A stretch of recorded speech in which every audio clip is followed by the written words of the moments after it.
네, 안녕하세요 여러분. 수교 컴공 복전생의 수학 채널 소튜브입니다. 이번 시간부터 알고리즘에 대해서 다뤄볼까 싶은데요. 사실 알고리즘 강의를 다룰 때 어떤 언어를 기반으로 강의를 해드려야 할까 고민을 많이 했어요. 그냥 비전공자 분들도 다 보실 수 있도록 슈도코드로만 설명을 해야 할지, C나 C++, 자바, 파이썬 같은 거 다 알고 있다는 가정 하에 설명을 해야 할지 고민을 많이 했는데요. 일단은 전체적으로 파이썬을 기준으로 설명을 하고, 기회가 되면은 보충 강의 같은 것으로 다른 언어들에 대해서도 다뤄보는 그런 시간을 가져보는 게 나을 것 같아요. 유튜브에서 하는 강의다 보니까 굉장히 다양한 분들이 많이 보시기 때문에 강의의 난이도는 너무 어렵지도 그리고 너무 루즈해지지도 않게 조절을 해보도록 노력을 해볼게요. 그래서 이번 시간에는 일단 집에 파이썬이 깔려있지 않으신 분들은 깔으셔도 되고요. 굳이 컴퓨터에 깔지 않아도 구글 콜라보레토리를 이용하면은 무료로 파이썬을 이용할 수 있어서 한번 소개시켜 드리려고 하거든요. 파이썬을 깔고 환경 설정하고 하는 것이 부담스러우신 분들은 이번 강의에서 저를 따라 하시면 웹에서 사용할 수 있는 파이썬을 소개시켜 드릴 테니까 걱정하시지 마시고 같이 따라 해볼까요? 일단 아무래도 구글에서 만든 거니까 브라우저는 크롬을 쓰는 게 낫겠죠? 그래서 크롬 브라우저에 접속하시고 구글 로그인 하시고 여기서 구글 드라이브를 한번 들어가 주세요. 그래서 구글 드라이브를 들어가시면 기본적으로 15기가는 무료로 제공이 되고요. 학생분들 같은 경우에는 G수트 같은 거 무료로 무제한 용량 사용할 수 있게 해주는 것도 있더라고요. 그런 부분 잘 참고하셔서 무료로 이용하시면 될 것 같아요. 그런 거 없으셔도 15기가까지는 다 무료로 제공이 되는 거예요. 그래서 구글 드라이브로 이동을 하시면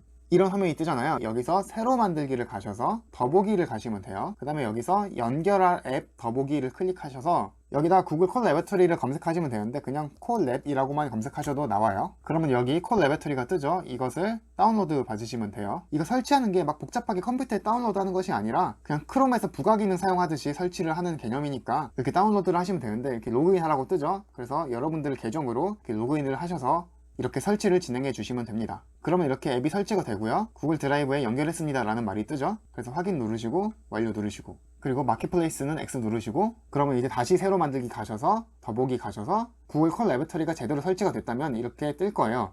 그래서 이걸 눌러주시면은 바로 구글 콜라보레토리 문서가 이렇게 열릴 거예요. 이제 여기다가 그냥 파이썬 코드를 입력하셔서 실행을 하시면 바로바로 실행이 되거든요. 파이썬에서는 뭔가를 출력할 때는 프린트라는 것을 써요. 그리고 마치 수학에서 함수 fx 쓰는 것처럼 함수는 안에 가로를 열고 들어갈 인자가 필요하잖아요. 그래서 이 인자 안에다가 화면에 프린트, 다시 말해서 출력을 하고 싶은 말을 적어주면 되는데요. 파이썬에서 텍스트를 표시를 하려면은 큰 따옴표나 작은 따옴표로 묶어줘야 돼요. 저는 큰 따옴표로 한번 해볼게요. 그러면 여기다가 수학 채널 소튜브에 오신 것을 환영합니다 라고 써볼까요? 이렇게 다 치셨으면은 Shift 엔터를 누르시면은 실행이 되는 거예요. 그럼 이렇게 조금의 실행 시간을 거쳐서 실행이 완료되면은 우리가 실행했던 문장 바로 밑에 이렇게 출력문이 나온 것을 확인할 수 있어요. 그리고 이 상태에서 저장을 하고 싶으면 당연히 Ctrl S를 누르시면은 저장 중이라고 뜨면서 모든 변경사항이 저장이 돼요. 이게 저도 12시간 이상 코딩을 해본 적은 없어서 모르겠는데 최대 12시간까지만 세션이 유지가 된대요. 그래서 12시간이 지나면 바로 끊기면서 자료가 날아갈 수도 있으니까 제때제때 저장을 해 놓으시는 것도 잊지 마세요. 자, 그래서 이번 시간에는 첫 시간이니까 간단한 설치 알고리즘에 대해서 한번 분석을 해볼 거예요. 그러면 분석을 하기에 앞서서 한번 알고리즘부터 코딩을 해볼까요? 함수를 만들어 줄 건데요. 이렇게 def라고 쓰고요. define의 약자예요. 그러니까 함수를 정의한다는 거죠. 그 다음에 한 칸 띄고요. 자기가 만들고 싶은 함수의 이름을 적어주면 돼요. 아무렇게나 지워도 상관없는데 검색하는 알고리즘을 만들 거니까 search라고 한번 지워볼까요? 그 다음에 함수니까 이렇게 괄호를 열어야 돼요. 우리가 보통 수학에서도 이렇게 fx 이런 식으로 쓰잖아요. 괄호 안에는 이 함수에 인자가 들어가는 거죠. 리스트를 받을 수 있는 리스트 변수와 어떤 숫자 하나를 받을 수 있는 k 변수라고 해서 이렇게 넣어줄 거예요. 그 다음에 이렇게 콜론을 입력하시고요. 엔터를 치시면 들여쓰기가 되면서 함수에 대해서 정의를 할 수가 있게 돼요. 그럼 여기 함수 안에서 프린트를 한번 해볼까요? K라고 하면은 여기 있는 K를 그대로 출력해 주겠다라는 소리겠죠. 아까 위에 같은 경우에는 그냥 문자열이라서 이렇게 큰 따옴표를 이용해서 표시를 했는데 이번엔 그냥 변수라서 그냥 이렇게 넣으시면 출력을 그냥 하실 수 있어요. 근데 이렇게 보시면 함수가 정의된 거지 우리가 함수를 사용하지는 않았어요. 그럼 다시 엔터를 하고 들여쓰기를 종료하고 함수 밖으로 나온 다음에 이 함수를 사용을 해야 돼요. search라는 걸로 사용을 하고 우리가 어차피 이 함수 내부에서 list라는 변수를 사용하고 있지 않으니까 딱히 뭐가 들어가도 상관이 없죠. 그래서 아무거나 0 이렇게 집어넣고요. 그 다음에 여기 k 있잖아요. k에다가 3을 집어넣어 볼게요. 그러면 어떻게 되겠어요? 그쵸? 이 search라는 함수를 0과 3을 집어넣어서 실행시켜라 라는 명령어가 되겠죠? 그런데 이제 3이 여기로 들어가니까 3이 출력되는 걸 보실 수 있을 거예요. 한번 Shift 엔터를 눌러서 확인해 볼까요? 그쵸? 이렇게 3이 뜨는 것을 확인하실 수 있어요. 그런데 사실 우리가 여기다가 0이 아니라 리스트를 집어넣을 거거든요. 리스트라는 것은 숫자 하나가 들어있는 게 아니라 이렇게 대괄호를 열어서 숫자가 여러 개 들어있는 것을 만들 수가 있어요. 예를 들어 3, 7, 9 이렇게 여러 개가 들어있는 걸 만들 수가 있어요. 그리고 이렇게 여러 개가 들어있는 리스트의 각각의 항목들 중에서 이 3이라는 숫자가 있는지 없는지를 알아내는 그런 함수를 만들려고 하는 거예요. 만약에 이런 3이라는 숫자가 이 안에 존재한다면 걔가 몇 번째에 존재하는지를 반환해 줄 거예요. 파이썬에서는 이 첫 번째 원소가 0번째라고 말을 해요. 항상 0부터 시작하는 거 주의하세요. 그러니까 여기 있는 7은 1번째, 여기 있는 9는 2번째, 여기가 0번째부터 시작한다는 거 주의하세요. 그리고 반환값이라는 것은 말 그대로 반환해주는 값인데요. 그러니까 수학에서 y는 fx라고 했을 때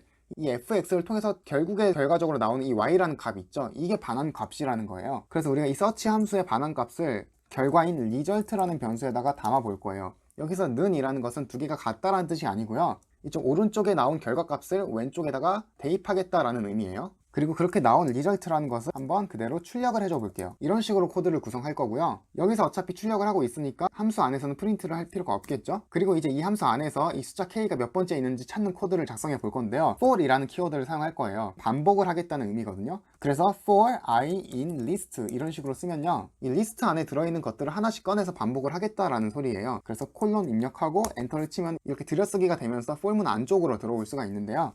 여기서 예를 들어 print i라고 하면요, 이 리스트에 들어있는 거 하나하나를 i에다가 집어넣고 그 i를 프린트 하겠다라는 소리예요. 다시 말해서 처음에는 이 3을 먼저 꺼내서 i에 집어넣은 다음에 그 i를 여기다 가져와서 3을 출력하고, 그 다음에 다시 7로 넘어가서 이 7을 i에다 넣은 다음에 이 i를 여기다 가져와서 7을 출력하고, 이런 식으로 하나 다 끝까지 이 i에다 담아서 이 안쪽 거를 실행시켜 주겠다라는 키워드가 for문이에요. 그럼 print result 잠깐 지우고 이대로 한번 실행시켜 줘 볼까요? 자, 어때요? 여기 들어있는 각각의 원소들이 다 출력이 되는 것이 보이죠? 그런데 우리가 뭐라 그랬어요? 이 3이 몇 번째 있는지 알고 싶다 그랬잖아요. 그런데 여기서 이 원소들을 하나씩 꺼내서 이 안에서 뭔가를 하는 것으로는 이 3이 몇 번째 있는지 알아낼 수가 없죠. 그래서 우리가 그냥 리스트가 아니라 range라는 걸 쓸 거예요. 그래서 range 0,10 이런 식으로 하면요, 0부터 여기 10-1 그러니까 0부터 9까지의 리스트를 만들어 주겠다라는 거예요. 그래서 사실 이 말은 뭐랑 똑같냐면요, 여기서 0, 1, 2, 3, 4, 5, 6, 7, 8, 9라는 것을 여기다 써주겠다라는 말이랑 똑같은데 길게 쓰기 귀찮으니까 그냥 range라는 키워드를 이용해서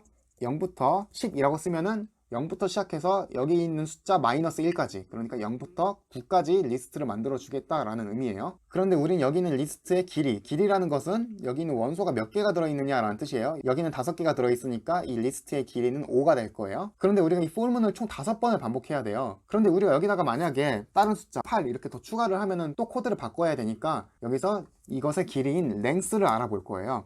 그래서 여기다가 leng이라는 키워드를 사용해서 리스트라고 해주면요, 이 leng이라는 키워드는요, 이 안에 들어있는 리스트의 길이가 몇인지를 반환해 주거든요. 그러니까 다시 말해서 얘는 지금 1, 2, 3, 4, 5, 6 총 6개를 가지고 있으니까 여기가 실행이 되면은 6이라는 값으로 딱 들어가서 실행이 될 거예요. 그래서 이렇게 써주면 이 리스트에 원소가 더 추가가 되어도 여기가 자동으로 숫자가 바뀌어서 들어가겠죠. 그 다음에 이 안에서 뭐를 실행시켜 줄 거냐면요, 이 리스트에 i번째 원소를 보고 싶다는 거예요. 리스트를 써주고 대괄호를 열고 이렇게 i 이렇게 써주면 되거든요. 그런데 여러분 여기서 주의하셔야 될 점이 리스트의 0번째 원소가 지금 3이에요. 항상 0부터 시작한다는 거 주의하세요. 그래서 결국 여기 레인지에 들어있는 게 뭐라 그랬어요? 그쵸, 0부터 시작해서 점점점 가가지고 이 리스트의 길이에 -1까지가 담겨있는 리스트일 거 아니에요.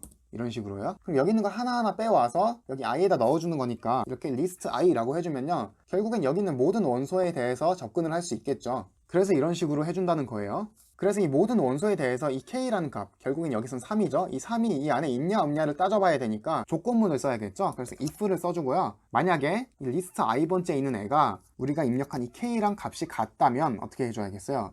콜론 엔터 치고 어떻게 해준다? 그쵸, 그게 몇 번째 있는 것이었는지를 반환해줘야겠죠. 반환이란 것은 return이라는 키워드를 사용을 해요. 그래서 i번째 있었습니다 라고 반환을 해주고요. 그런데 만약에 여기는 조건이 참이 아니었을 경우, 그럴 때는 else라고 쓰고요. 실행할 내용을 그 다음에 입력해주면 되는데요. 이게 참이 아니라는 소리는 결국엔 이 두 개의 값이 달랐다는 거죠. 그래서 달랐을 경우에는 그냥 -1을 리턴해준다 라고 작성을 해볼게요. 여기서 등호를 제가 2개를 썼잖아요. 제가 등호 1개 썼다는 것은 같다는 뜻이 아니라 뭐라 그랬어요? 대입해주는 뜻이라 그랬죠. 그렇기 때문에 여기서 보시면은 2개를 써야지 이 2개를 비교하겠다라는 뜻이에요. 그래서 해석을 해보면, 만약에 이 리스트의 i번째 원소가 k랑 같다면 i를 함수로서 반환을 하고, 만약에 아니라면 -1을 반환하겠다라는 거죠. 그런데 여러분 이렇게 하면은 막 코드가 잘 돌아갈까요? 아니죠. 예를 들어서 여기가 숫자가 1이 들어간다고 해보세요. 그 다음에 여기가 3이 들어간다고 해볼게요. 그럼 이제 이 리스트가 여기 리스트로 들어가고요. 이 숫자 3이 여기 K로 들어가겠죠? 그래서 i가 지금 0번째 원소부터 시작을 할 텐데, 그럼 여기 리스트 i는 처음에 리스트 0으로 시작을 할 거란 말이에요. 그럼 여기 숫자 1이 들어갈 거 아니에요? 숫자 1이 그러면은 K랑 같은가? 1하고 3하고 다르죠? 다르면 바로 리턴 1을 한다고요? 그럼 안 되죠. 다른 것도 더 찾아보고 리턴을 해야 되잖아요. 첫 번째 찾아봤는데 아니라고 해서 바로 반환해버리면 안 되죠. 왜냐면 함수가요, 리턴 해버리면 그 함수는 끝나거든요. 왜냐면 함수의 역할이라는 건요, 어떤 결과값을 아웃풋, 그러니까 출력을 해서 이쪽에다 담아주는 역할을 하는 거잖아요. 수학에서도 y는 fx라는 함수가 결국에는 이 함수 값을 y에다가 이렇게 담아주는 역할을 하는 거잖아요. 그래서 리턴을 해버리게 되면 아, 이제 함수의 운명이 다 있구나 라고 생각을 해서 아예 거기서 끝나는 명령어예요. 그렇기 때문에 이렇게 짜면은 그냥 첫 번째 것만 비교하고 그냥 끝내버리게 되니까 잘못 짠 코드고요. 그럼 어떻게 해야 될까요? 여러분 한번 생각해 보실래요? 그쵸? 다를 경우에는 continue 해줘야죠. 계속 다른 걸 검사해라 라고 하는 거죠. 그렇게 두 번째 거 검사하고 세 번째 거, 네 번째 것도 계속 아닐 때 continue 계속 해주고요. 여기 3이 왔을 때 아, 그러면 이제 같으니까 return i를 해준다 라고 보면 되겠죠. 그런데 만약에 여기 3이 뭐 숫자 2여서 없다, 그럼 또 continue 되겠죠. 또 continue 되겠죠. 그럼 계속 continue 되다가 마지막까지 오면 어떻게 될까요? 탈출하겠죠.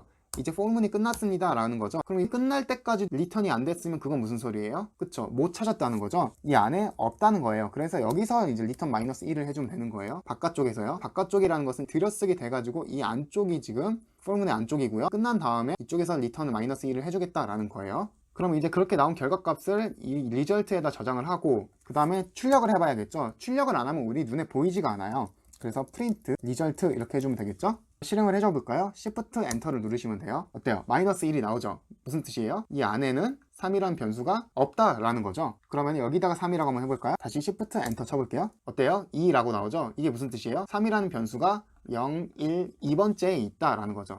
그러면 여러분, 우리가 이 함수를 그대로 복사해서 한번 분석을 한번 해볼게요. 그래서 우리가 방금 전에 짠 코드를 여기다 가져왔고요. 우리가 더 평균 기본 연산의 횟수를 한번 분석해 보도록 할 거예요. 사실 우리가 어떤 알고리즘을 왜 분석을 하는 거겠어요? 사실 많은 이유가 있겠지만 대부분의 경우에는 시간이 얼마나 걸리는지 궁금한 거잖아요. 그런데 여러분들도 아시다시피 실행 시간이라는 건요, 사실은 CPU의 성능에 따라서도 천차만별이고요. 그쵸?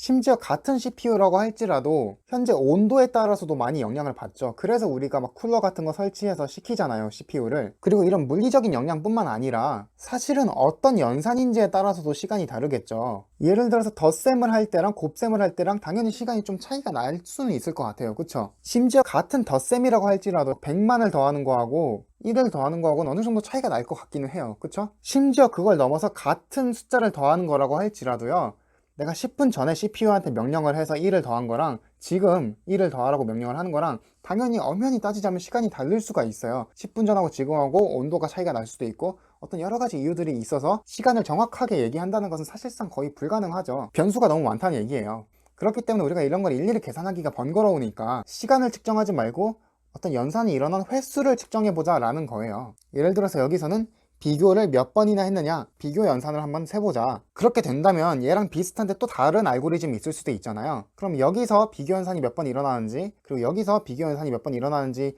세가지고 두 개를 비교하면은 어느 정도 두 개 중에서 어떤 게 더 빠른 애다라는 게 보이잖아요. 그래서 그런 식으로 어떤 횟수를 세가지고 비교를 하는데 쓰겠다라는 거예요. 무슨 말인지 알겠죠? 물론 엄연히 말하면 비교 연산 말고도 이 레인지에 의해서 리스트가 생성이 되고 그 리스트에서 아예 받아오고 막 여러 가지 연산들이 분명히 있긴 있을 거예요. 하지만 굳이 그런 걸 다 안 세워 보더라도요, 그냥 대표적인 이런 기본 연산, 기본적인 연산들만 세주면 어느 정도 비교하는데 문제가 없겠다라는 거죠. 그래서 기본 연산이라는 게 딱 정해져 있는 게 아니라요, 아, 내가 이번에는 이 비교 연산이 몇 번 일어나는지를 세가지고 이 두 개를 비교하고 싶어 라고 하면 비교 연산을 세서 비교하면 되고요. 아, 내가 이번에는 이 안에 세세하게 덧셈이랑 곱셈 그런 것까지 전부 다 세가지고 이거랑 비교하고 싶어, 그러면 그렇게 해서 비교를 해보면 되는 거고요. 그런데 분석을 이제 좀 많이 해보시면요, 굳이 그런 것까지 다 분석을 안 해도요, 다른 부분 뭐 거의 비슷해 보이는데 아, 비교 연산이 좀 많이 횟수가 다르네? 그럼 이걸 기준으로 한번 횟수 세워보자 이런 게 보여요. 그러니까 그때그때 따라서 자기가 선택을 해서 횟수를 세워보면 되는 거예요. 그래서 이번 시간에는 비교 연산의 횟수를 세워볼 거예요. 그래서 리스트가 지금 여기서 어떤 리스트가 들어올지 모르니까 그냥 뭐 A1, A2 이런 식으로 점점점 해서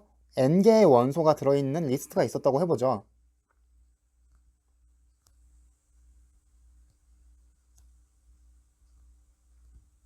그리고 우리가 찾고 싶은 값이 K라고 했었잖아요. 그러면 이 K라는 값이 이 리스트에서 몇 번째 원소인지를 찾아내는데 비교연산이 몇 번이나 사용이 되겠어요? 우선 가장 먼저 생각해 볼 수 있는 경우는 K가 그냥 이 첫 번째에 있었을 경우죠. 사실 이게 베스트죠. 왜냐면 딱 한 번만 비교하고 바로 찾잖아요. 그리고 바로 리턴을 하면서 알고리즘이 끝나버리죠. 그러니까 딱 한 번만에 바로 찾은 거예요. 그런데 이런 경우 말고도요, 가장 최악의 경우는 몇 번이죠? 그쵸? N번이죠. N번이라는 건 뭐예요? 결국에는 이 마지막에 K가 있었을 경우겠죠. 여기 앞에는 그냥 A1이라고 할게요.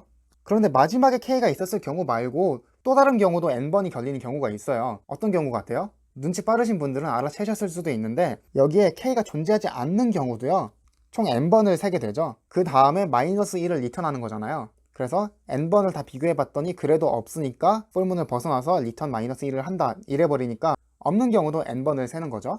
물론 여러분, 여기 이 알고리즘은요, A1부터 AN까지가 모두 서로 다른 숫자여야 돼요. 그러니까 다시 말해서 A2가 K였는데 AN도 K다, 이런 경우는 없다고 가정을 할게요. 만약에 이런 게 들어오면 찾다가 이 앞에 있는 K 먼저 찾고 리턴해주고 바로 끝나겠죠. 뒤에 거는 뭐 신경도 안 쓰겠죠.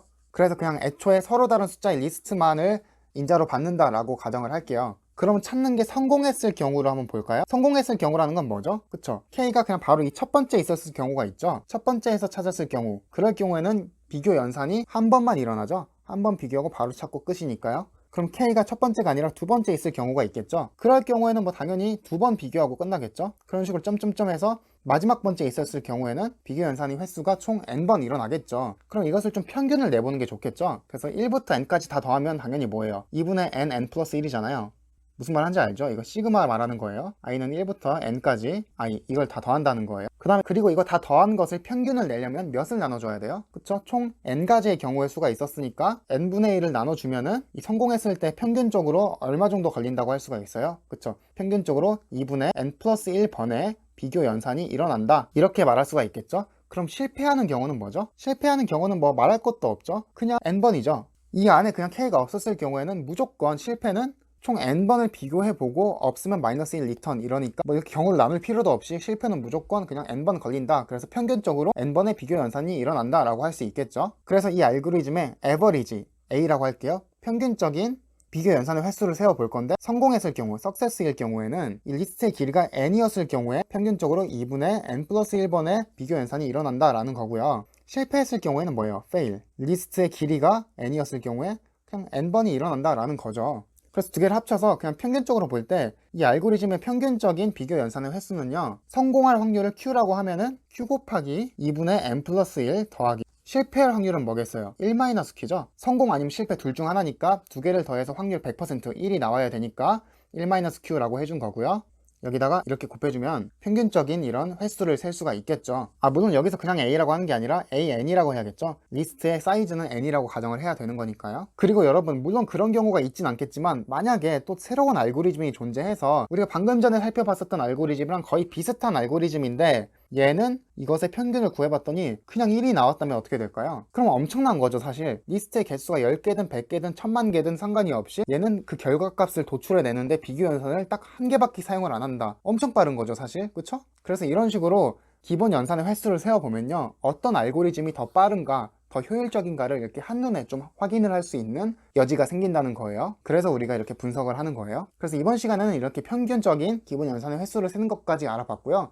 다음 시간부터는 더 재밌는 알고리즘들과 더 복잡한 알고리즘들을 한번 분석을 통해서 어떤 게 더 효율적인지 앞으로 계속 그런 것들을 하는 거예요. 이번 강의는 여기까지 하도록 하고요. 강의가 유익했다면 구독과 좋아요도 부탁해요. 그럼 지금까지 수학 채널 쏘튜브였습니다. 다음 시간에 봬요.